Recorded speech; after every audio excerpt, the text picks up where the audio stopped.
जोर सां चओ सुभान अल्लाह, होश सां चओ सुभान अल्लाह।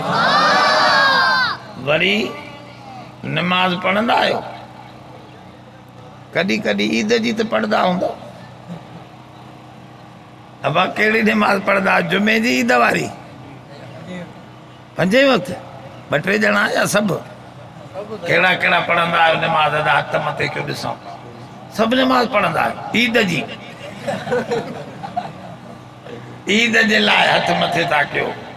रमज़ान जो चंड कोई न ॾिसंदो, न बंदूक जो ठाको ॿुधंदा आहियूं रमज़ान जे चंड ते। अञा हमरा चुप थी वेंदो आहे साईं, अहिड़ो रमज़ान अची वियो, होटल बंदि थी विया बोड़े। हे होटलनि जो शौक़ीन आहे सिंधी।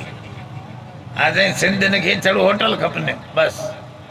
पंजाब वञो होटलनि जो नालो ई कोन्हे। हिते अहिड़ो सॼो ॾींहुं होटल ते वेठो सिंधी। पोइ चवंदो साईं जीए सिंध, कमु कंदो कोन, बाक़ी जीए सिंध।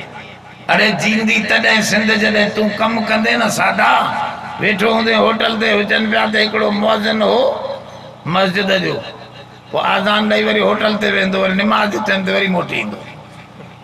पोइ मरी वियो त कंहिं पुछा कयसि निंड में ख्वाब में कंहिं ॾिठो, चड़े काॾे मज़ो मिली, जन्नत मिली? चई त आज़ान जे करे जन्नत त ॾिनो पर मज़ो नथो अचे जन्नत में। चई छो? चई होटल कोन्हे।